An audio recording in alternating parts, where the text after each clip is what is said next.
wait, hold up. I gotta turn my TV off.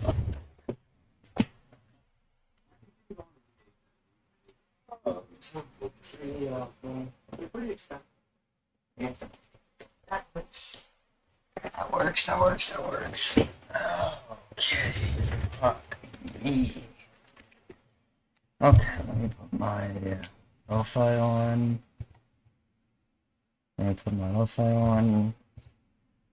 Okay,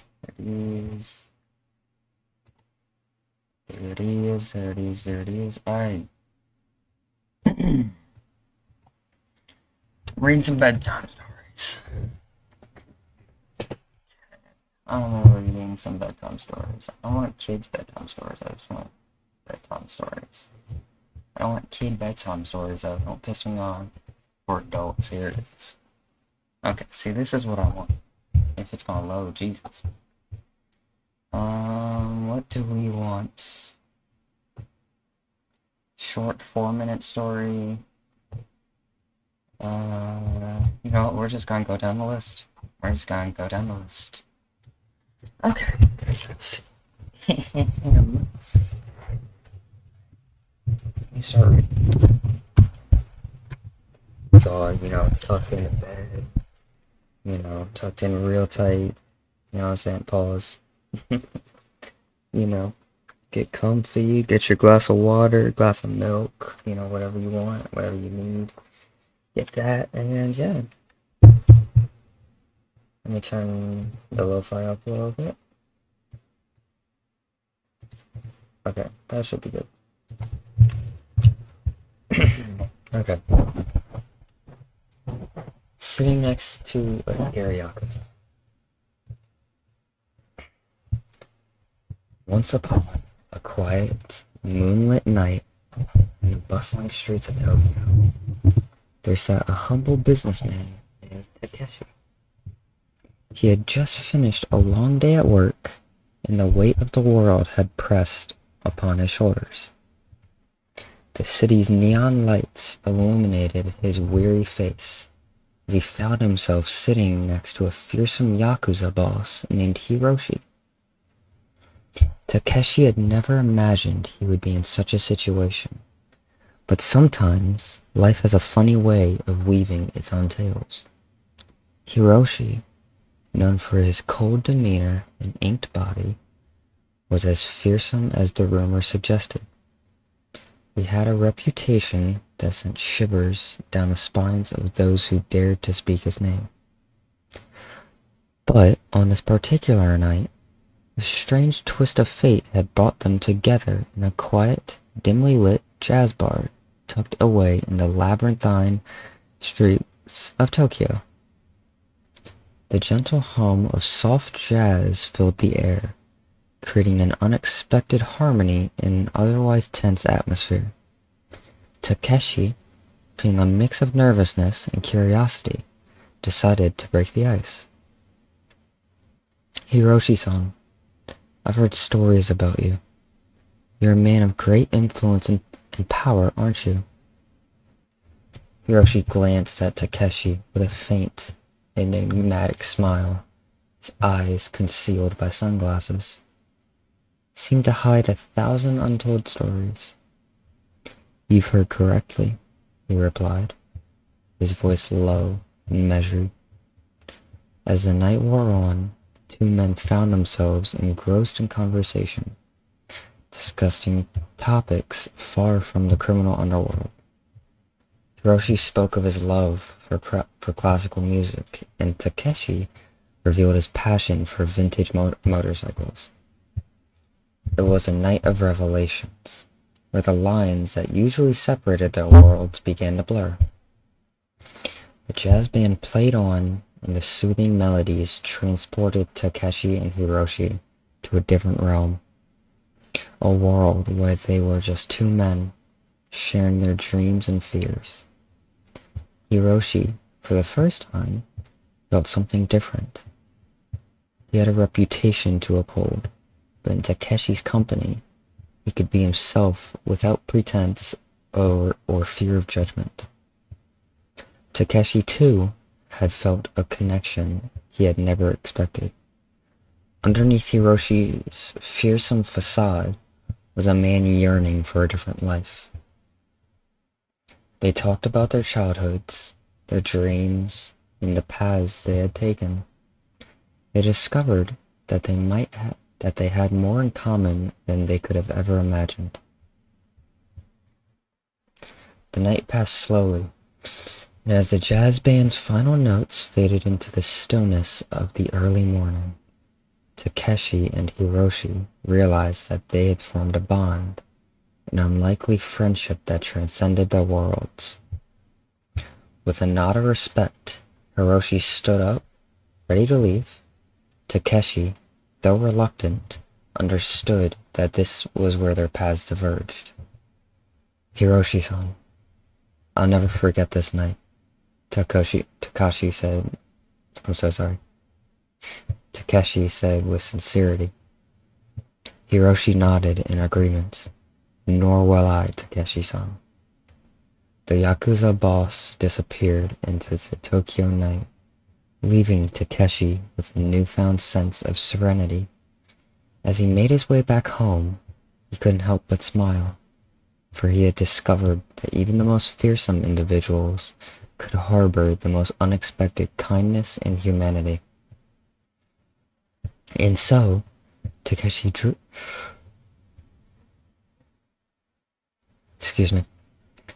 drifted off to sleep with a sense of peace and relaxation, knowing that sometimes, the most unlikely of places, and with the most unexpected companions, one can find solace and connection in the unlikeliest of places, even not next to a once scary Yakuza. I actually quite like that story. I thought that one was good. Now, I am going to pull something up on YouTube. Campfire. Okay.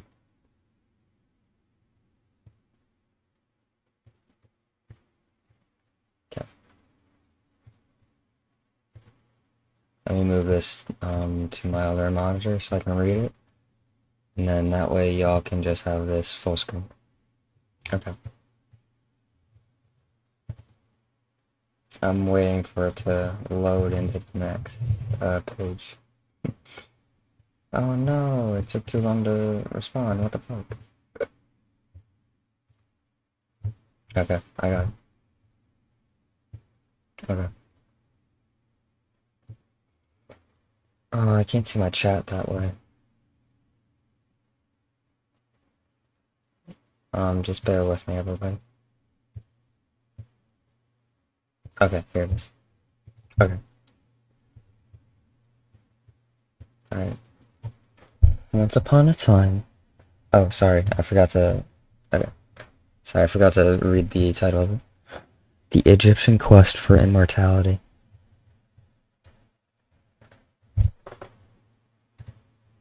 Stop ruining my shit. Once upon a time, in the land of ancient Egypt, there lived a skilled archaeologist named Alexandria Thorne. Dr. Thorne had dedicated her life to uncovering the mysteries of the past, and her greatest dream was to unlock the secrets of immortality hidden beneath the majestic pyramids. One fateful day, as the sun cast long shadows across the golden sands of the desert, Dr. Thorne and her team embarked on an expedition that would change their lives forever. They had received a cryptic message from an anonymous source, hinting at the existence of a hidden chamber beneath the Great Pyramid of Giza. A chamber said to contain the secrets of the afterlife itself. Archaeologists set up their camp near the base of the pyramid, their tents illuminated by the soft glow of lanterns. As night fell, the stars twinkled above, guiding them on their quest.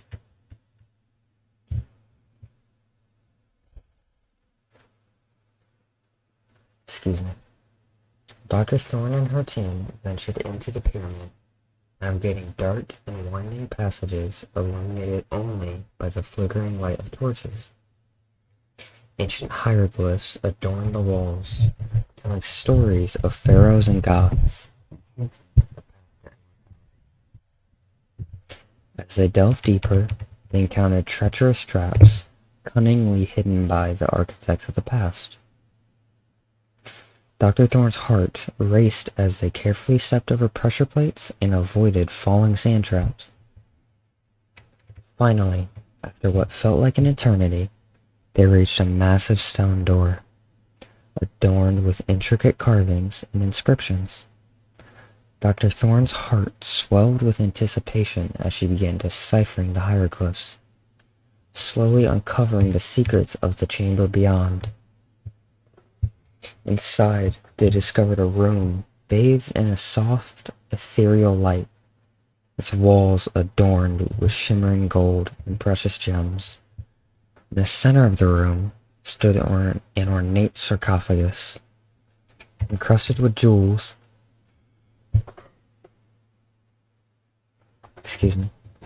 and inlaid with intricate patterns. Dr. Thorne approached the sarcophagus, fingers trembling with excitement as she opened it. Inside lay the mummified remains of an ancient pharaoh, surrounded by an array of precious artifacts and scrolls. As Dr. Thorne carefully examined the scrolls, she realized they contained the key to achieving immortality. They described rituals and incantations that, when performed correctly, would grant the power to transcend death and live eternally.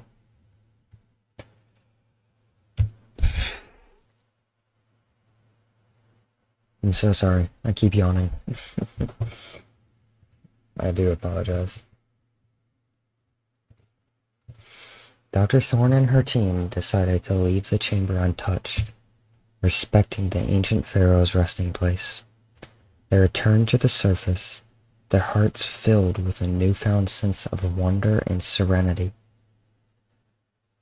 As they gazed upon the starlit desert, they understood that the quest for immortality was not about defying death, but about cherishing the beauty of life. They knew that the true path to eternity lay in the memories they created, the knowledge they shared, and the love they gave. Dr. Thorne and her team returned to their camp, their hearts and minds at peace.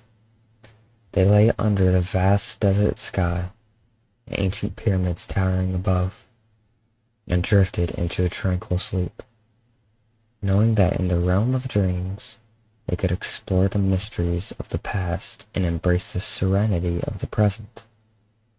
As the desert winds whispered their lullaby, they found solace in the timeless embrace of the night, drifting away into the realm of dreams and a promise of a new day. Good night, my dear friend. May your dreams be filled with ancient wonders and eternal serenity. And that was the Egyptian quest for immortality. I actually thought that one was pretty good. Alright.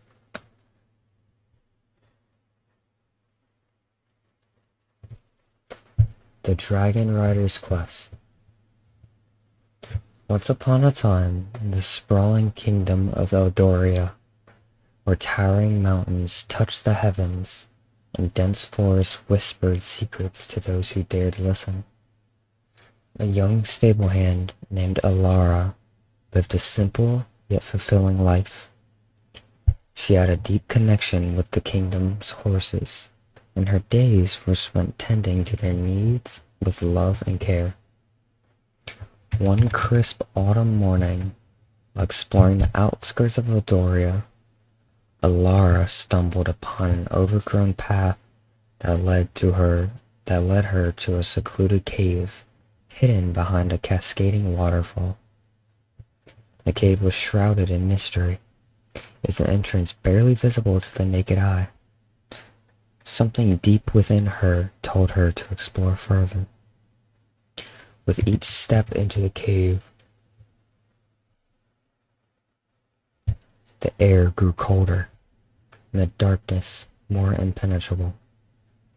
The echoes of dripping water seemed to resonate the very heartbeat of the earth itself.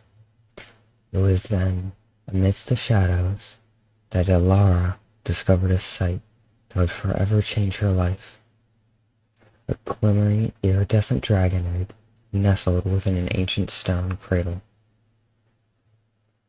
Her heart raced as she gingerly cradled the egg in her hands, feeling the warmth emanating from it.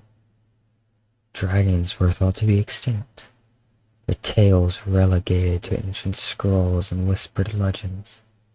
Yet here, in her hands, lay the undeniable proof that dragons still existed. Ilara knew that this was no ordinary discovery.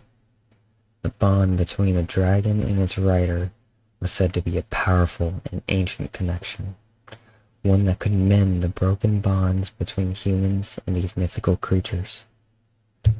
Determined to uncover the truth about the dragons and restore that bond, she decided to embark on a quest unlike any other. As the days turned into weeks, Ilara meticulously cared for the dragon egg, watching as it began to crack.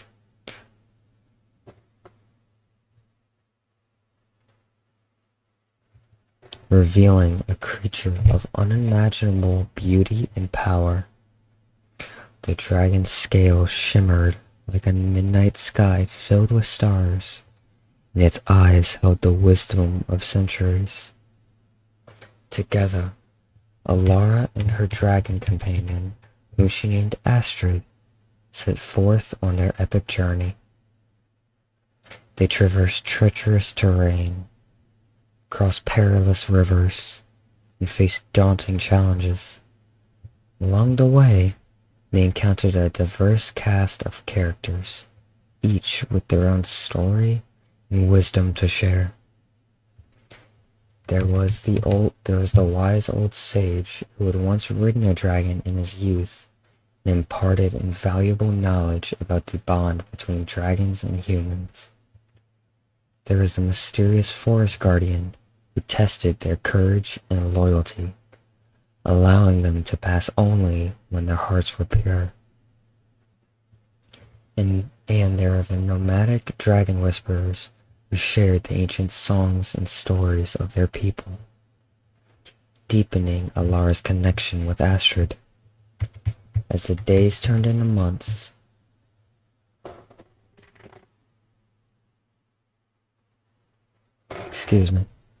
Ilara and Astrid's bond grew stronger. They soared through the skies, their hearts and souls intertwined, a testament to the enduring connection between humans and dragons. And slowly but surely, word of their quest spread throughout the kingdom, rekindling hope in the hearts of the people that dragons could once again be part of their world. One fateful day, Ilara and Astrid discovered a hidden valley, a sanctuary for dragons that had survived in secrecy for generations. It was here that they met the last Dragon King, a majestic and wise creature who held the key to restoring the bond between humans and dragons. With the Dragon King's blessing, Ilara and Astrid returned to Odoria, where they shared their story and the knowledge they had gained with the people. The kingdom was filled with wonder and awe as dragons once again took to the skies, their presence a symbol of hope and unity. As Ilara and Astrid stood before the cheering crowds, they knew that their quest had been a success. The bond between humans and dragons had been rekindled. The kingdom of Odoria had forever been changed. With a contented sigh, Ilara settled down for the night, her hand resting on Astrid's warm scales. The soothing sound of the dragon's gentle breath, like the rustling of leaves in a gentle breeze, filled the air. As they drifted into dreams, Alara knew that their journey had been worth every moment, that the world was a better place because of the bond they had forged. And so, in the quiet of the night, with the stars as the witnesses, the dragon rider and her faithful companion found peace and contentment, their hearts forever entwined in the timeless tapestry of a world where magic still thrived. I thought that was really good. Okay. The Silent Witness.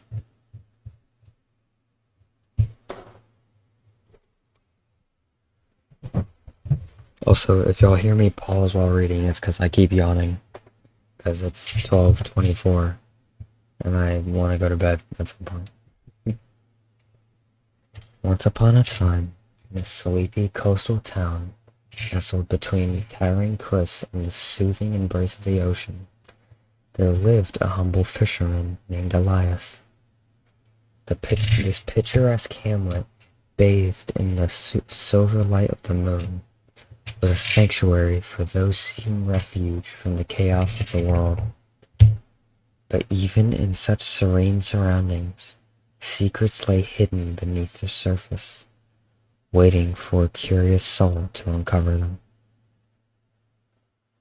One calm and starry night, as the waves whispered their lullabies to the town, Elias decided to venture out to sea.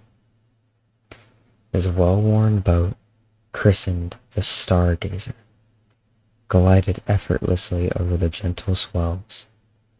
His weathered hands, calloused from years of hard work, gripped the oars with the finesse of a master. The moon cast an ethereal glow upon the water.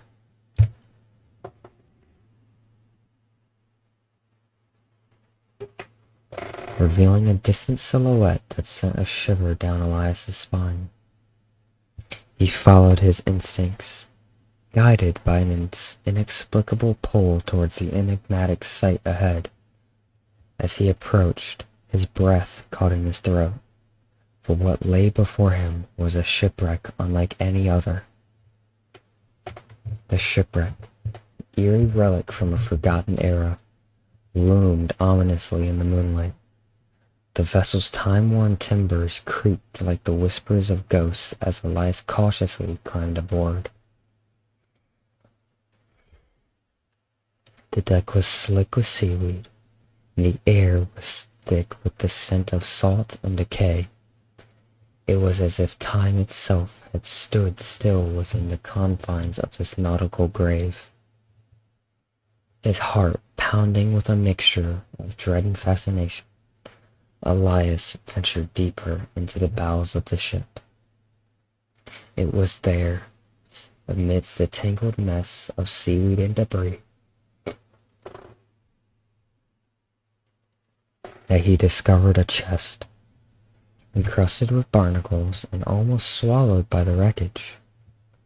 With great effort, he pried it open and gasped at the treasure within. Inside the chest lay a weathered leather diary, its pages filled with ink-stained secrets. As Elias delicately turned the pages, he uncovered the story of a survivor, a soul who had witnessed the darkness that had befallen this ill-fated vessel. The words spoke of treacherous plots, hidden agendas, the unspeakable horrors that had transpired on board. Elias knew that he held something of great importance, something that needed to be brought to light. But as he returned to the shores of his beloved coastal town, he could not shake the feeling that he was being watched, that shadowy figures lurked in the corners of his vision. Days turned into weeks, and Elias became obsessed with unraveling the mysteries contained within the diary. He pieced together clues, followed cryptic maps, and risked his own safety to uncover the truth. As he delved deeper into the darkness that shrouded the shipwreck, he realized that the secrets he possessed were worth killing for. His pursuit of the truth had drawn the attention of a dangerous adversary, a shadowy figure with a network of loyal henchmen. Elias's every move was shadowed, and his life was in constant peril. He became a silent witness to the unfolding drama, a man on the edge of a precipice, teetering between revelation and doom. The climax of his journey took him to a hidden cavern beneath the cliffs, where the final pieces of the puzzle lay waiting. In the dimly lit chamber, Elias faced his adversary in a deadly showdown, a battle of wits and courage. It was a test of strength and cunning, a contest of survival. As the moonlight filtered through the cracks in the cavern, Elias and his adversary danced a dangerous dance. Each move calculated, each breath a test of willpower. And in the end, it was Elias's unwavering determination and his belief in the power of the truth that prevailed. With the secrets of the diary exposed, justice was served. The shadows that haunted Elias's every step were banished into the night. The coastal town returned to its peaceful slumber, and Elias, weary but victorious, returned to his life as a fisherman. As you drift off to sleep, imagine the salty breeze, the whispering waves. Let the story of the silent witness carry you away to a world of intrigue and suspense. Know that even in the darkest of nights, the pursuit of truth and justice can lead to the sweetest of dreams. Sleep well, my dear listener. May your slumber be filled with serenity and calm.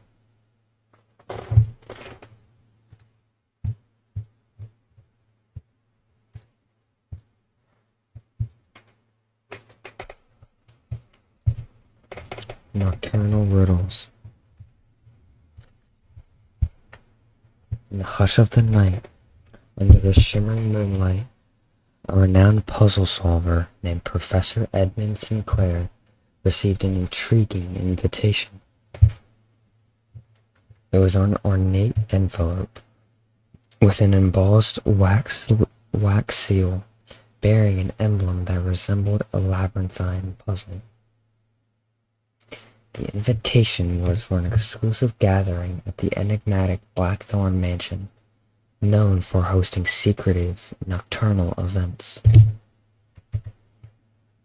With curiosity piqued and a sense of adventure in his heart, Professor Sinclair arrived at the mansion as the clock struck midnight. The mansion loomed ominously, its shadowy facade adorned with intricate engravings and statues shrouded in mystery. As he entered the grand foyer, a butler clad in black greeted him and escorted him to the main chamber, where a group of guests had already gathered. The chamber was dimly lit, and a chandelier above cast an eerie glow. Around him, the other guests were equally distinguished in their fields. Mathematicians, cryptographers, and puzzle enthusiasts. Each of them had received an invitation just as cryptic as his own. And give me just a second, let me pause real quick. I accidentally closed to get some mail, so let me reopen. Okay. Sorry about that. At the stroke of midnight, a tall, enigmatic figure named Lady Isadora Blackthorn appeared, dressed in an elaborate gown adorned with moonlit silver threads. She welcomed the guests with an air of mystery, revealing the purpose of the gathering.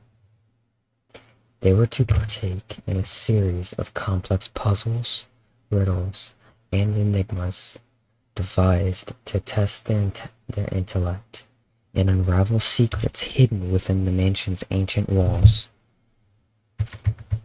The first challenge began with a riddle etched into a centuries-old tapestry hanging on the wall. Professor Sinclair's heart quickened with excitement as he read the words. I stand tall when the sun sleeps, and I disappear when the dawn weeps. What am I? As the participants pondered the riddle, Professor Sinclair's keen mind raced. It was an hourglass, he surmised, symbol of time. He quickly shared his answer, and Lady Isadora nodded in approval. The grand clock in the room chimed, signaling their success.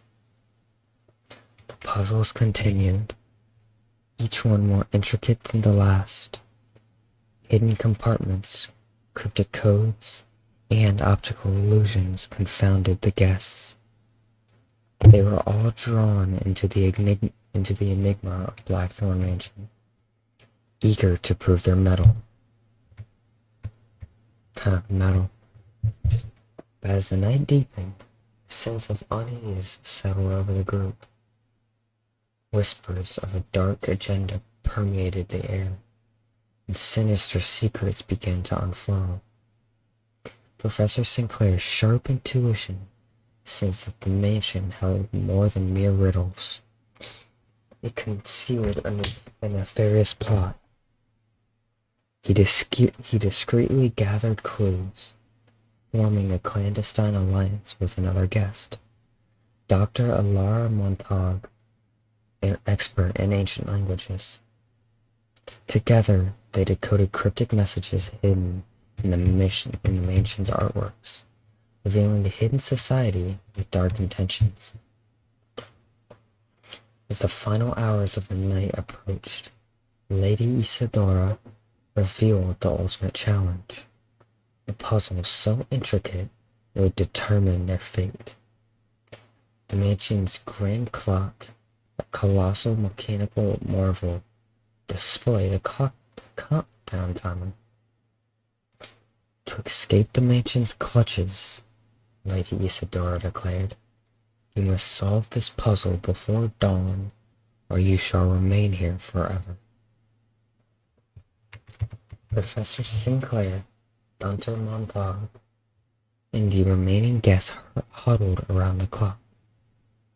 The puzzle was a labyrinth of gears, cogs, and symbols, each one a piece of the grand design.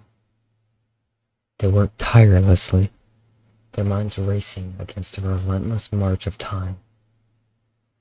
As dawn's first light began to creep through the mansion's windows, the puzzle's final piece clicked into place. The grand clock chimed in triumph.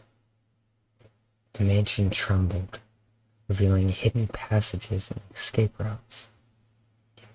Professor Sinclair and Dr. Montague emerged into the crisp morning air, free from the clutches of Blackthorn Mansion and its enigmatic society. They watched as the mansion crumbled into ruins, its secrets buried forever.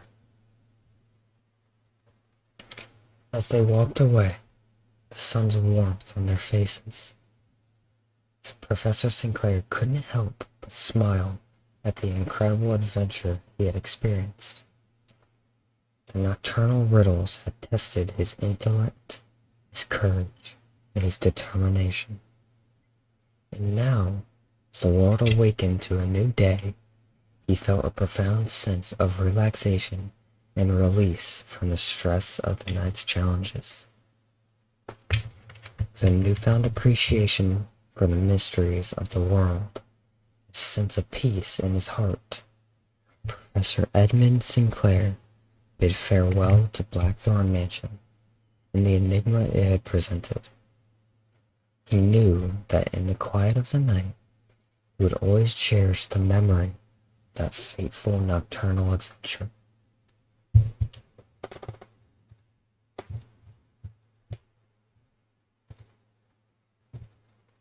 The Haunting of Blackwood Manor. Thank you, good Senna.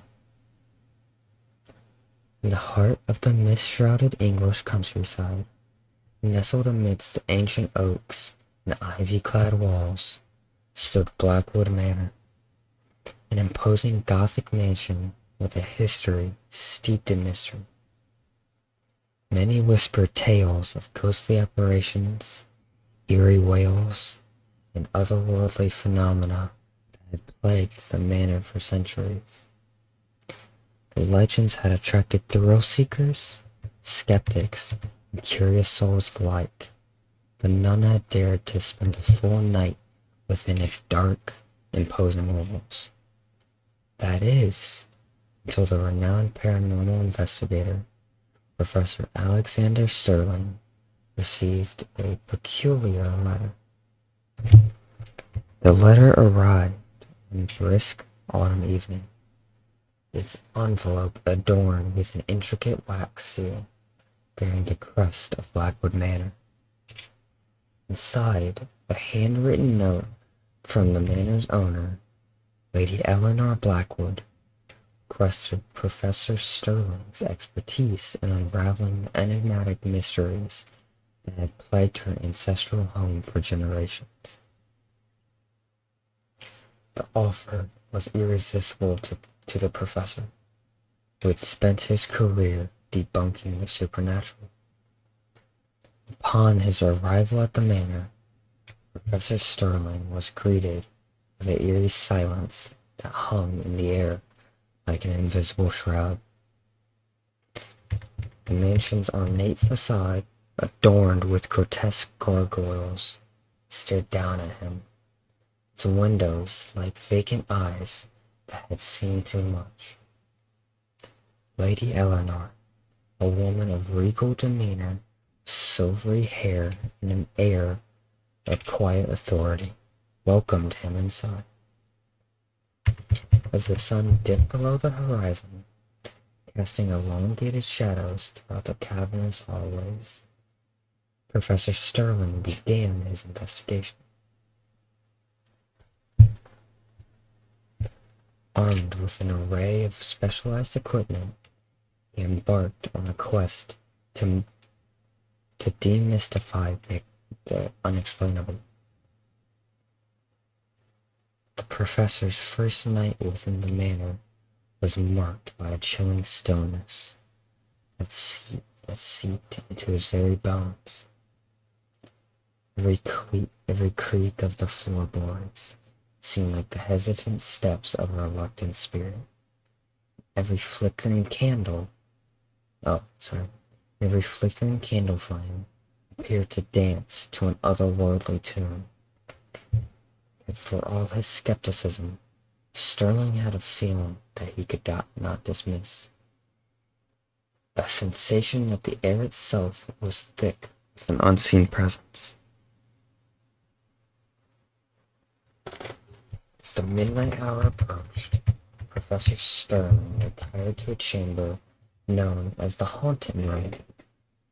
The chamber was notorious for its ghostly occurrences. With his camera at the ready, he positioned himself at a heavy wooden desk and waited. Suddenly, the room grew icy cold, and the shadows deepened. Flickering candlelight revealed ephemeral figures shimmering in and out of existence. These apparitions seemed to be spectral echoes from a bygone era. Victorian ladies in flowing gowns, stoic gentlemen in formal attire. They moved gracefully, their movements fluid, but somehow detached from the earthly realm. The ghost drifted closer to the professor, and to his astonishment, they began to interact with his equipment. Vortexes of energy swirled around his instruments. The electronic voice phenomenon whispered secrets of a long-forgotten past. Lady Eleanor Blackwood's ancestors were speaking, and they had stories to tell. In a series of intricate and haunting scenes, the spirits recounted tales of love, betrayal, and tragedy that had plagued their lives during the 19th century. The professor listened intently, feeling their pain, their longing, and their lingering anguish. He revealed that these apparitions were not malevolent, but were trapped souls seeking resolution. As dawn broke, the room returned to its lifeless state. Professor Sterling had uncovered the truth behind the haunting of Blackwood Manor, an untold tale of star-crossed lovers and a tragic family feud that had never been resolved in life. The spirits had found their voice through him, and in doing so, they could finally rest in peace. The days that followed, Professor Sterling shared his findings with Lady Eleanor, and together they paid tribute to the long-forgotten souls who were once called Blackwood Manor their home. The mansion's eerie reputation began to fade, replaced by a sense of serenity and closure. Within the mysteries of Blackwood Manor unraveled and the restless spirits at peace. Professor Alexander Sterling continued his work as a paranormal investigator, forever changed by the enigmatic events that had unfolded within the haunted halls of the manor. And as he drifted off to sleep each night, he knew that sometimes the truth behind the supernatural was more profound and poignant than anything he could have imagined. A story to soothe the restless soul, bring solace to even the most skeptical heart. I actually thought that was really good. What time is it? I'm ending it at 1, so...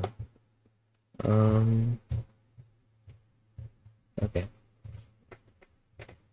The Midnight Heist Society.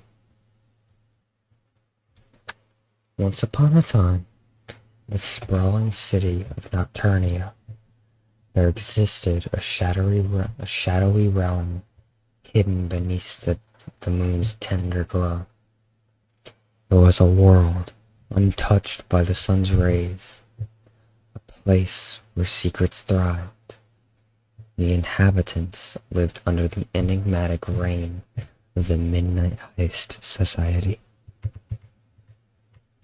The Midnight Heist Society was no ordinary group of thieves. They were masterminds of the night, artists of deception. Their heist took place only during the bewitching hours. When the moon painted the world in shades of silver, each member of this elusive society possessed a unique skill, from lockpicking to acrobatics, and their leader, known only as the goddamn.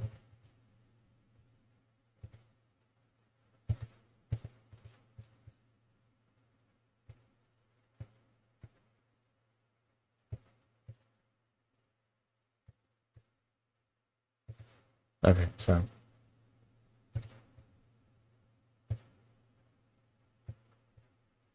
Okay. And their leader, known only as the Nightshade, was a legend whispered about in hushed tones. Detective Alexander Hartman had made it his life's mission to capture this enigmatic society and bring them to justice. With a reputation for solving even the most complex cases, Detective Hartman had become the nemesis of criminals throughout the city. But the Midnight High Society was like any adversary he had ever faced. The detective realized that each heist was a riddle, a puzzle that needed solving. Thieves left behind cryptic clues and puzzles that only the sharpest minds could decipher.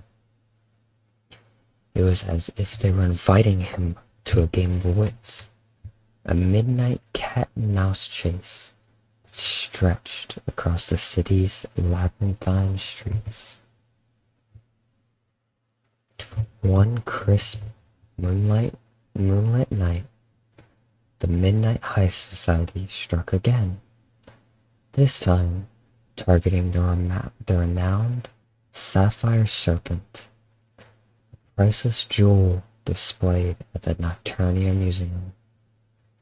As Detective Hartman arrived at the scene, he found a single white feather, a symbol he had come to associate with the elusive society. The detective's mind raced as he began piecing together the clues.